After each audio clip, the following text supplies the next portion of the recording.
Takže vítam vás pri prvom diele nášho podcastu, na ktorý som si pozval môjho kamaráta Reného. Čau René, vítam ťa tu. Ahoj. A ja by som tak na úvod iba chcel povedať, že prečo som sa rozhodol práve pre Reného, odkiaľ ho poznám a ako ho vnímam teda ja. A my sme sa spoznali, ak si správne pamätám, v SBS-ke, keď sme obidve robili v SBS-ke. A mal si vtedy ešte iné telesné proporcie. Dosť iné. A potom bolo také obdobie, že vedel som, že existuješ, ale nejako sme sa nekomunikovali, nestretávali sme sa nič. A potom zrazu, tam mi zdá, že to bolo niekedy v období korony alebo po korone. No cez koronu, áno. Si dal na internet fotky a ja som sa pozeral, že či to je tvoj brat, alebo že kto to je. A bol si to ty, spravil si perfektnú premenu a potom to bol taký doťuk ešte, že sme sa stretli náhodou na Nitranskom Rudne. Si pamätám, keď som išiel na prechádzku s mojou Zuzkou, s partnerkou, takže sme sa stretli a vtedy som ostal. Ja som si pamätám, že celú tú prechádzku som potom Zuzke hovoril o tebe. že odkiaľ sa poznáme a že koľko za akú premenu si spravil, aké to je inšpiratívne, aké to je super. Takže prešiel si cestou z bodu A do bodu B, kadiaľ si vlastne sa snažia prejsť aj naši klienti, aj ľudia, s ktorými pracuješ dnes, už aj ty. Takže si prešiel cestou ako osobnou, tak aj kariérnou a o tom by som ťa chcel dneska vyspovedať.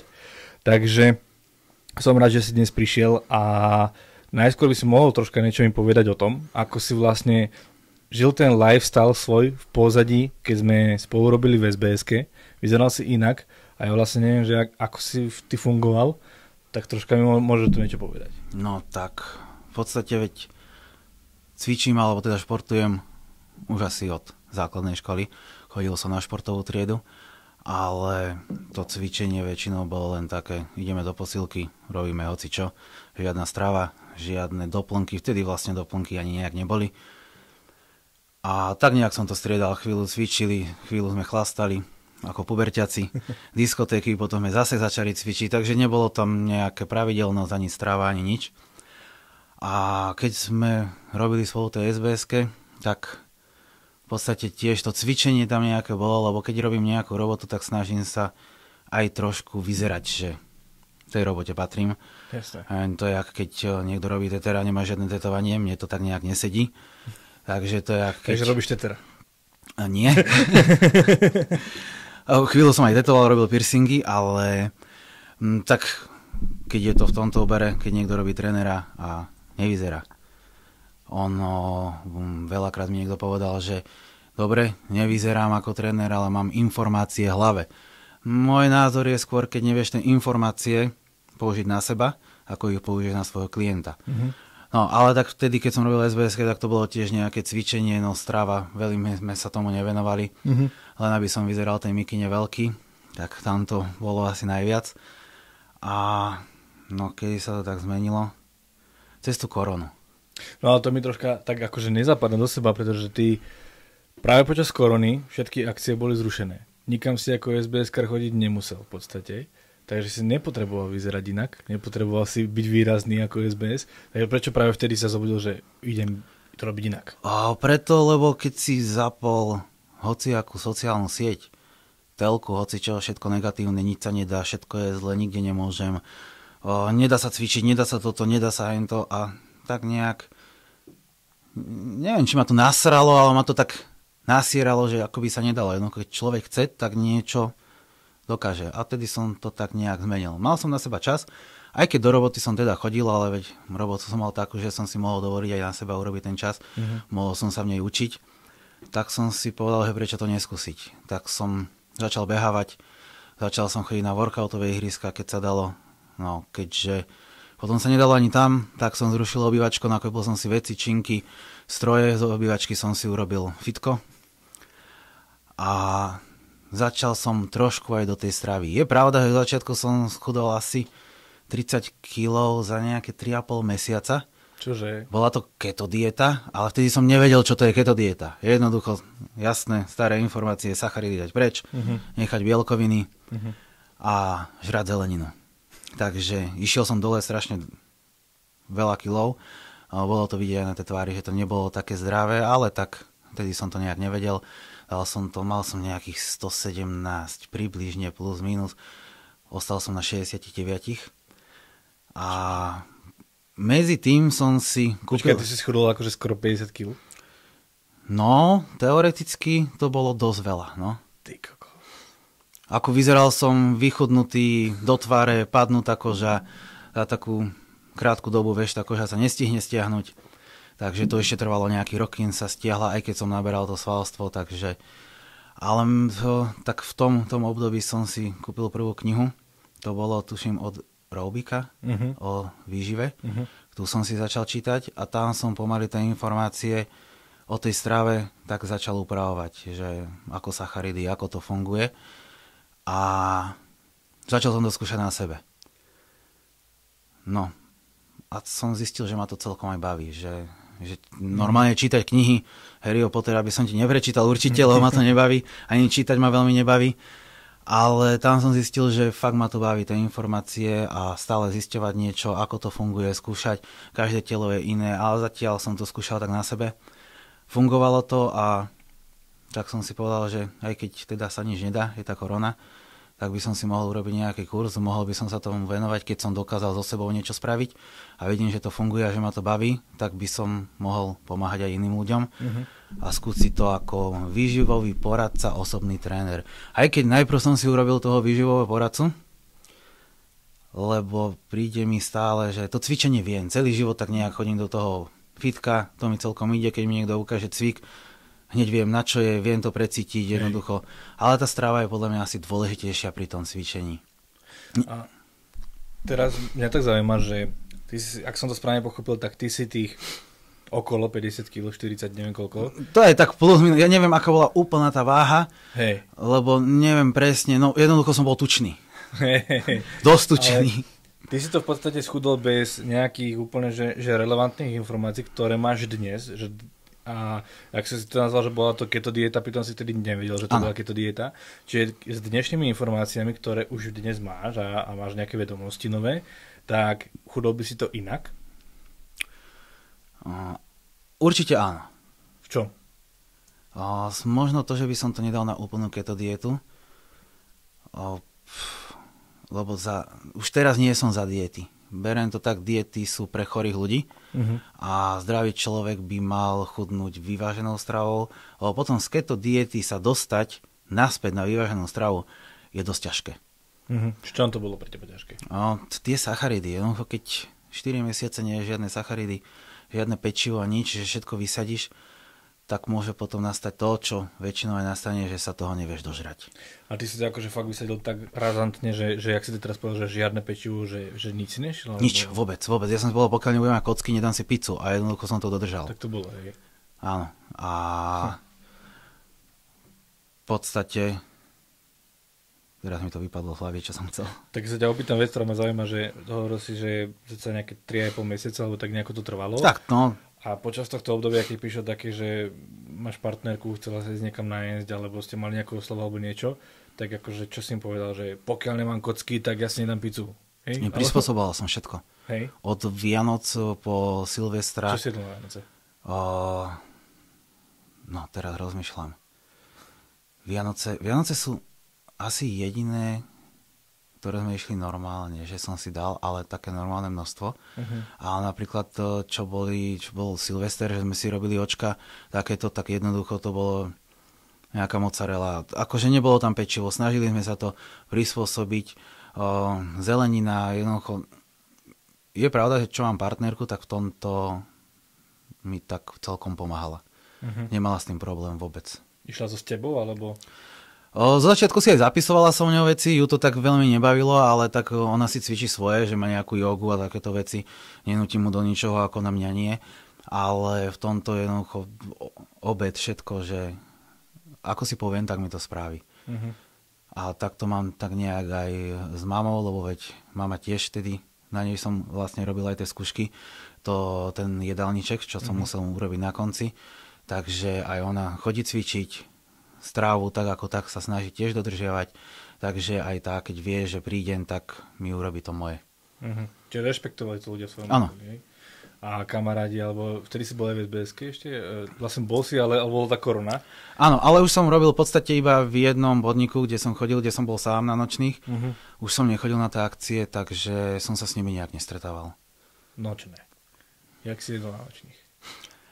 Krabičky, stále. Čiže si jedol. Nebolo si to, že je noc, tak proste, že nie. Nie. Jednoducho, keď...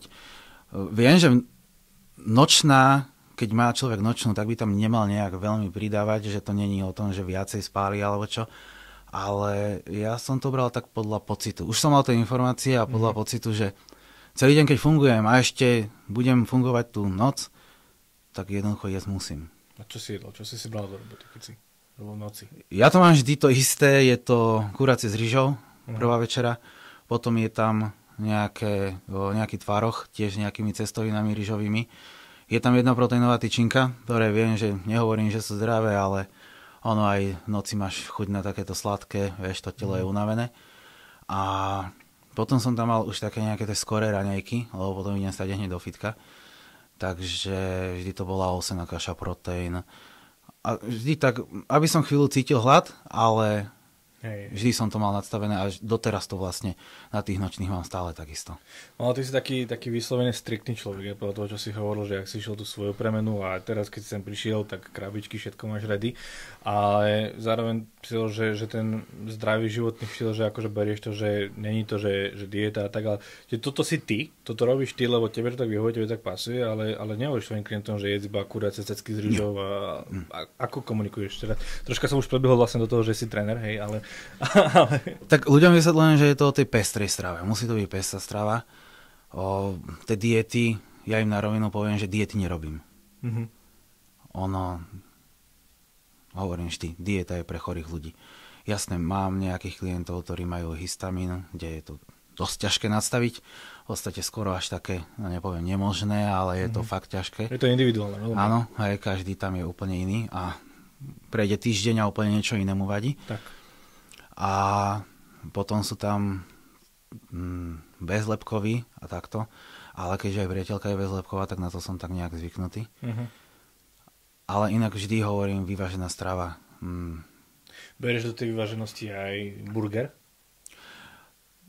Áno. Ono raz za čas, ja každému hovorím, že nie si na vojne. Spravíme jedálniček, ale není to vojna. Není to o tom, že teraz pôjdeš celý život iba podľa toho a nemôžeš si užívať. Jednoducho, keď máš nejakú oslavu, uži si ho. Je to dosť aj o tej psychike. Keď si dobre nastavený psychicky, ani ten burger ti neublíži. A keď makáš, cvičíš a stravuješ sa zdravo, tak ten jeden burger nič nepokazí. A väčšinou, keď si fakt striktný, tak deň potom burgery vyzerá lepšie. Preto to robia aj kulturisti. Hej. Nacukrujú to, lebo potom to vyzerá jasné, lepšie. To je super kompenzačka, jasné. A teraz mi nevypadla otázka. Jak som sa chcel opýtať, že no neviem, každopádne. A ty keď si začal robiť túto svoju premenu počas korony, v podstate si sa tak rozhodol, že sa chceš vyzerať inak, chceš cítiť inak. Aj vtedy, som veľa cvičil vtedy. A vtedy si už vedel, že chceš, aby sa to cvičenie stalo tvojím jobom, že budeš trénovať ľudí, alebo to nejako prišlo, že... Jo, zo začiatku nie. Zo začiatku som chcel len vyzerať, chcel som schudnúť, som si povedal, že mám dosť na to už rokov, aby som raz v živote aj vyzeral. Ale aj som to preháňal, je pravda, že som to preháňal. Išiel som ráno behať, po obede som si dal tréning, večer som si dal tréning. Koľkokrát to bolo každý deň, 3-krát denne cvičenie a ešte na nočnú som si zobral nejaké tie gumy a tam som to ešte nejak dorazil. Takže bolo to také prehnané. Fanatické. Ale každý to na začiatku preháňa. Ale teraz z druhej strany svojim klientom hovorím, aby to nepreháňali. Hej. Lebo aj tým preháňaním môžu stagnovať, že telo jednoducho nespraví nič. Keď 6 krát do týždňa budeš cvičiť, tak telo ti... Tak musíš to ujesť. Druhá vec, áno, len vysvetliť napríklad nejakej žene, ktorá málo je, keď už teraz podľa mňa je väčší problém to, že málo ľudia jedia, nie že sa prežierajú. Že je to ten opačný efekt a tým, že málo jedia, tak priberajú. Takže keď málo je, naučiť ju dostatočne jesť na to, aby chudla a vysvetliť to, že áno, pri jedle môžeš chudnúť. A ešte keď to preháňa, že aby jedla viacej, je to dosť ťažké. Hej. Lebo keď nastavujeme jedálničky, tak som si tak trošku zvykol, že trošku im tam pridám, lebo viem, že aj z toho jedálnička si tie staršie ženy ešte uberajú, lebo si myslia, že to pôjde lepšie. Dobrý pocit, že dala som si ešte polovičku iba z toho pečiva, lebo... Takže ja tam nastavím viacej a keď si zobere, tak je na tom, kde by mala byť. A väčšinou to funguje. Ja to tiež klientom tak vysvetľujem, že medzi kalorickým deficitom a podvýživou je tenká čiara, keď to jednoducho prešvihneš, tak to nie je, že viac chudneš, ale aktivuješ vo svojom metabolizme všetky možné signály na to, aby sa telo snažilo uložiť tuk vždycky, keď to pôjde. A tiež sa to snažím takto ľudia naučiť a už viem, čo som chcel povedať, čo si hovoril k tomu, že nie je to vojna, tak pekné prirovnanie si to dali, ja vám zase prirovnanie, že nie je to celý bad. A vystihuje to, že treba tam mať nejakú tú harmóniu, nejaký yin-yang v tom, aby aj tá psychika bola pokojná, aby si jednoducho nebol nejaký outsider, čo teraz väčšine jedálničkuješ a väčšine si všetko vážiš, takže musí to mať nejakú vyváženosť. Musí. Ono, že to robím ja, vysvetľujem, mňa to baví. A keď ma niečo baví, tak to robím. Toho človeka to nemusí baviť. Ale keď si to vie aj on nadstaviť, že to bere tak, že sem tam si, tak poviem, ujdem a vysvetlí mu človek, lebo mám klientky, ktoré sa boja. Ideš na oslavu, jednoducho daj si. Nič ti to nespraví. Tak možno dobrý pocit v hlave a vôbec sa tým nezaťažuj ďalej. Nerob si výčitky, nič. Na druhý deň ideš na tréning, spáliš to. Nerozmýšľaj nad tým. Na druhý deň ideš zase na ten svoj režim, nič sa nestane. To je dôležité, aby tam mali tú stopku. Že viem, že dneska to bude, ale to neznamená, že ešte zajtra to dojeme, lebo zostalo a potom sa to zrazu natiahne, zrazu sú to 2 týždne a úplne máš toho depresiu. A tiež akože to takým spôsobom sa snažím vysvetliť, už keď je to nevysvetliteľné, tak poviem taký príbeh vždy tým ľuďom, že keby sa dnes dozviem, že za týždeň zomriem, tak mám úplne uprdele nejakú dietu a chcem si ten život užiť ešte, tak nájdi tam proste tiež, áno, presne ako hovoríš tú harmóniu a tak ďalej. A ty, keď toto dávaš svojim klientom a keď to pred nimi prezentuješ, tak príjmajú to? Áno, ale snažím sa, že zo začiatku, im hovorím, keď sme na začiatku tej cesty, nech to čo najviac dodržujú. Tam je dosť ťažké, keď si ujdu jeden deň, aby to zastavili. Nie každý to vie. Už potom po čase, už keď má nejakú tú premenu, tak už je to lepšie. A aj z druhej strany, keď po týždni cvičenia a dodržiavaniu nejakého jedálnička si ujdeš, máš výčitky, lebo nevidíš stále tú zmenu a myslíš si, že si tučný. Ale už keď máš, ja neviem, schudneš 15 kg a dáš si niečo a stále vidíš, že ti to nič neurobilo, hej, dobre, pol kila, že ťa trošku zavodnilo, ale hneď o 2 dní je to preč, tak sa necítiš zle. Ale potom nemôžeš si dať ten pocit, že môžem ešte. To je pravda. A na toto je dobré vlastne tá spolupráca či už s tým trénerom alebo s výživovým poradcom, že viem ako tréner, že si bol na oslave, tak sa ťa pýtam, že dneska už ideš normálne, že máš tam nejaké to dosledovanie a že je to fajn. Je to stále také trošku buzerovanie toho človeka, ale takom tom dobrom, aby to pochopil všetko. Ale ja mám skúsenosť takú, že tí ľudia to tak chcú, že chcú byť troška pod to kontrolovať, troška... Áno, aj toho trénera majú... Možno niektorí by aj vedeli sami cvičiť, ale oni si dohodnú ten termín a vedia, že musia prísť, lebo sa dohodli, je to nejaký záväzok, lebo keby si nedohodnú ten termín, dneska pôjdem o hodinu neskôr. A dneska to nestíham, pôjdem zajtra. Áno. A väčšinou to dopadne, sa už ten človek neukáže. Áno. Mal som takých klientov, že 3 mesiace chodili, urobili nejakú premenu, pekne schudli, pekne to išlo, ale odteraz začnem cvičiť sama. Nevidel som mu tam už. Viem, že pribrala naspäť, sa na všetko vykašľala. Hej. No musíš byť na to osobnosť a hlavne musia dostať takým tým tvojim životným štýlom a nevnímať to, že chcem zarobiť 1 000 000, ok, mám 1 000 000, už nemusím nič robiť, ale že dosiahnem tú postavu a musím to nejakým spôsobom udržovať. A to je možno, že je to ťažšia fáza, udržať to celé? Je to určite ťažšie udržať to, ako aj keď vidím nejaké príspevky ľudí, že išli na nejakú premenu, urobili ju, potom sa zase vyžrali, potom zase premenu, urobili ju. A takto to bolo, ja neviem, asi 4 krát za 4 roky. Ono je to pekné, že spraví tú premenu, ale skús to udržať. To je to najťažšie. Je to potom taký začarovaný... Za 3 mesiace sa veľa ľudí vie nadstaviť, vie sa zaprieť a vie to spraviť. Len potom to udržanie je takéto, že je to dlhodobo. No ty si sa do toho úplne ponoril, vlastne, čo teda viem, čo sme sa rozprávali, tak ty akože domov chodíš asi len spať. Teraz, že máš tých... Keď nemám nočnú. Keď nemáš nočnú, ale inak akože cez deň si stále vo fitku s klientmi, hej? Áno. Čiže že tí ľudia videli, že ty si dosiahol ten výsledok, máš nejakú tú svoju prezentáciu, teda nejaký dôkaz, že to vieš. Máš asi prístup k tým klientom, predpokladám, férovi a zaujímaš sa o nich? Áno, to som si vždy povedal, že mám klientov, ktorí sú dvaja spolu. Áno, je pravda, ktorí chcú. Hej. Mal som raz aj 3 naraz, bola to akože rodina, že išli 3, ale tam som si povedal, že ja som to necítil. Ja som mal pocit, že ten tréning bol úplne zlý, lebo keď za tú hodinu stromy nemôžeš jeden odcvičiť, druhý odcvičí a ďalší oddychujú. Musíš dať aspoň 2 naraz, aby robili niečo, tretí oddychoval a sa striedali. A keď jeden robí ten cvik zle, aj druhý, ktorému pomôžeš? Áno.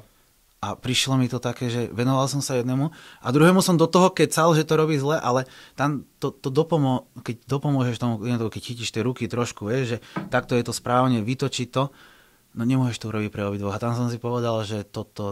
Hej. Čiže robíš to tak, že nie je to len presúvanie nejakej hmotnosti z bodu A do bodu B, ale je to nejaký vedomý pohyb a cvičíš biceps, tak máš taký biceps, snažíš sa dosahovať tie kontrakcie, kontrolovať tie negatívne fázy a všetko toto treba na to dať. A áno, že keď to je ty a klient, tak si s jednotlivcom, potom si s dvojcov a potom už je to skupinovka. Áno. Keď už je to na to, už je to proste skupinovka, už to neovplyvníš. A bohužiaľ, teda my to tu už máme teraz tak, že sme privátne fitness, takže máme to tu, že jeden klient, jeden tréner, prípadne dvojica, keď to vyslovene oni tak chcú. A teda máme to takto regulované. Ale keď prídem do komerčného fitka, tak stále to vidím, že z jednej stránky neviem, či mám tých ľudí obdivovať, alebo či ich mám haniť, že ako jeden tréner dokáže mať na jednom tréningu 10 ľudí a ešte sa tak z druhej stránky troška čudujem tým ľuďom, že oni sú ochotní za to zaplatiť. A neviem, vidíš to aj ty u vás vo fitku? Tak je to asi všade. A tiež veľmi nad tým nerozmýšľam, ale keď človek sa tak niekedy akože pozastaví a rozmýšľa nad tým, z jednej strany ten človek, keď príde do fitka, nevie, ako to funguje. Nevie, ako je to správne cvičiť. A očakáva od toho trénera, že ten je tam na to, že všetko, čo mu povie, by mal vedieť, malo by byť správne. Ale keď niekam idem a nič o tom neviem, tiež si vyberám nejakého človeka a čakám, že mu platím za to, že mi to vysvetlí a povie mi to a je to pravda, lebo sa v tom vyzná.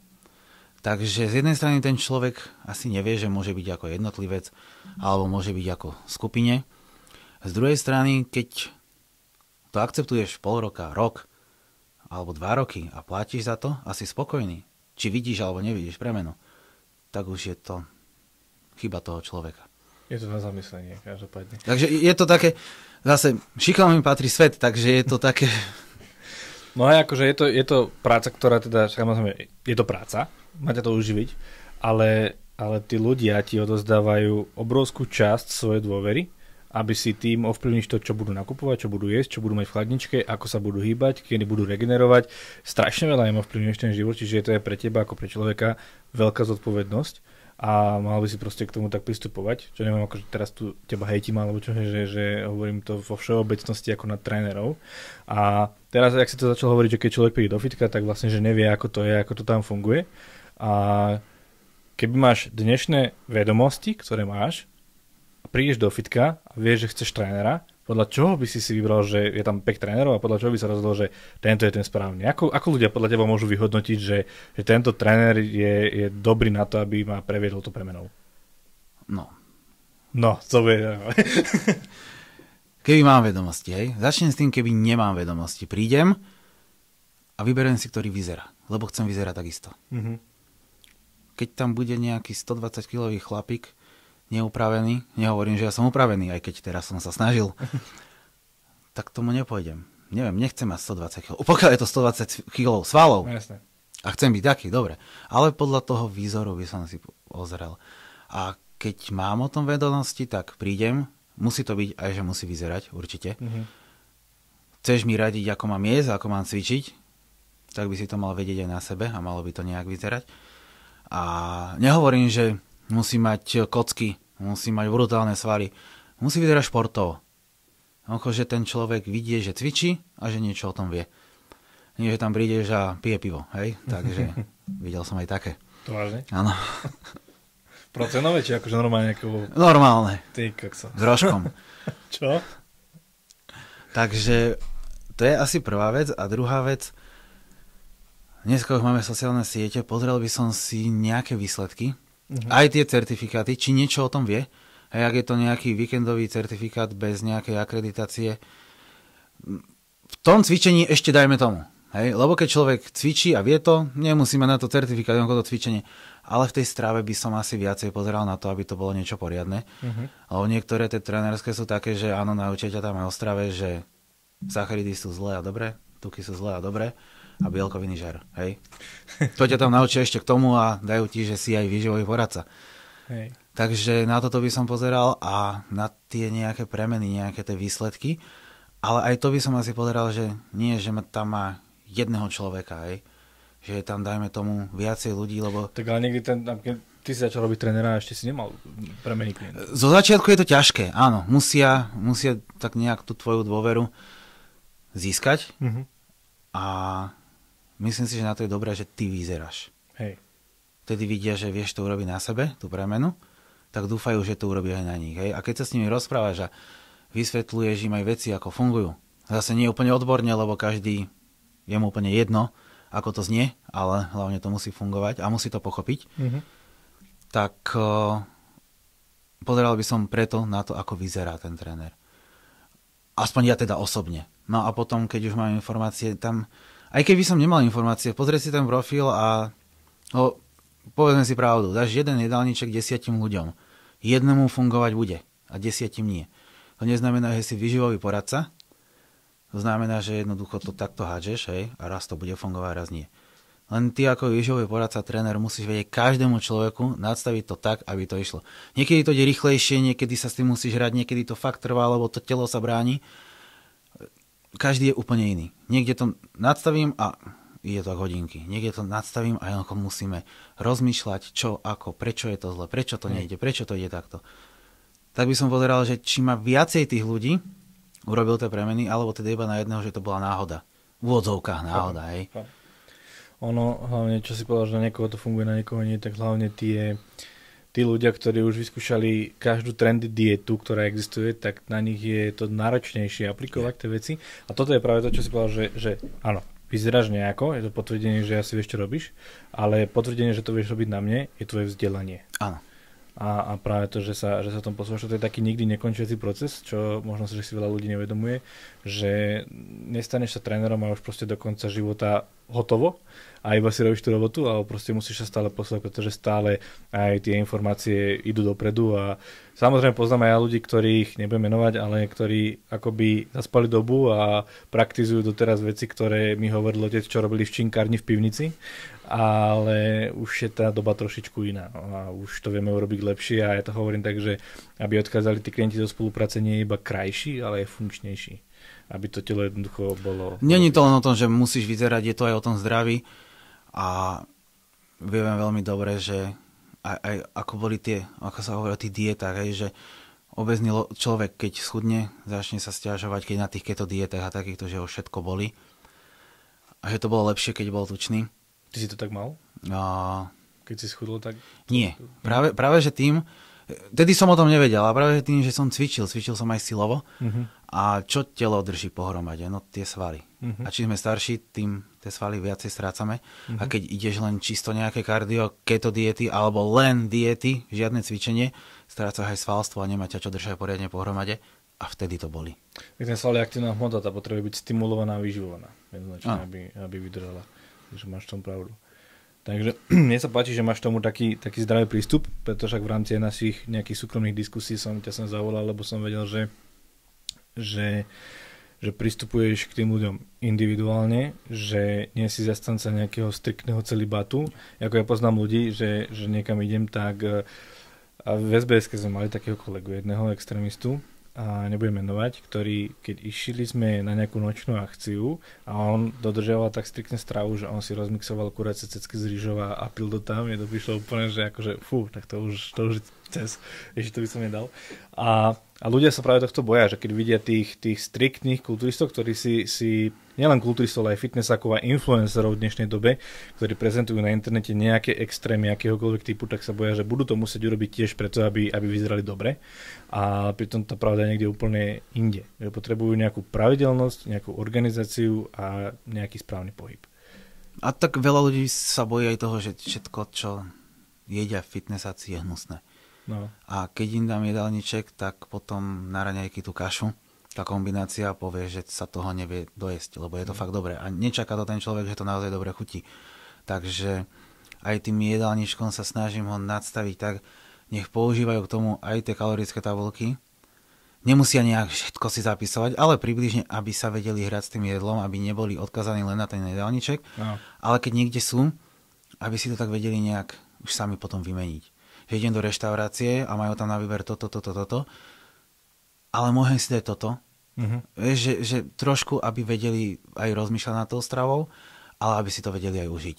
Presne, je to dôležité, tá edukácia v tej oblasti, lebo keď tu mám takto klientov a komunikujem ešte pred začiatkom spolupráce, tak im vysvetľujem, že ty si v bode A, chceš sa dostať do bodu B a tá cesta k tomu bodu B, keby je dieta, tak ty keď sem prídeš, tak začneš potom praktizovať to, čo si robil predtým. Pred tým bodom A, vrátiš sa naspäť do ňoho a za rok sa to budeme vedieť znova. Tá cesta k tomu bodu B ťa musí naučiť, že čo máš robiť aj potom. Čiže tá edukácia je v tomto strašne dôležitá a som rád, že my sa v tomto zhodujeme. Že sa to nemusím pobiť. Nie. Asi by som dostal. Si väčší. No, takže myslím si, že si prešiel fakt super cestou, že si dosiahol svoje úžasné premeny. Videl som to aj na dnešnom tréningu. A že si inšpiráciou pre svojich klientov a že vykonávaš naozaj dobrú prácu. Dúfam to. Ja som o tom presvedčený. Nemal by si toľko klientov asi ako teraz, že chudaček aj nespíš, že mi to ľúto. a prajem ti, aby sa ti darilo, aby si mal čím ďalej tým viac úspešných, spokojných klientov, aby si túto prácu robil s takým nadšením, ako to robíš, pretože je to pre nás práca, ale obidva v konečnom dôsledku robíme veľmi dobrú vec pre túto spoločnosť, takže som rád, že sme na jednej vlne a ďakujem ti, že si sem prišiel. A ja ďakujem za pozvanie a za rozhovor.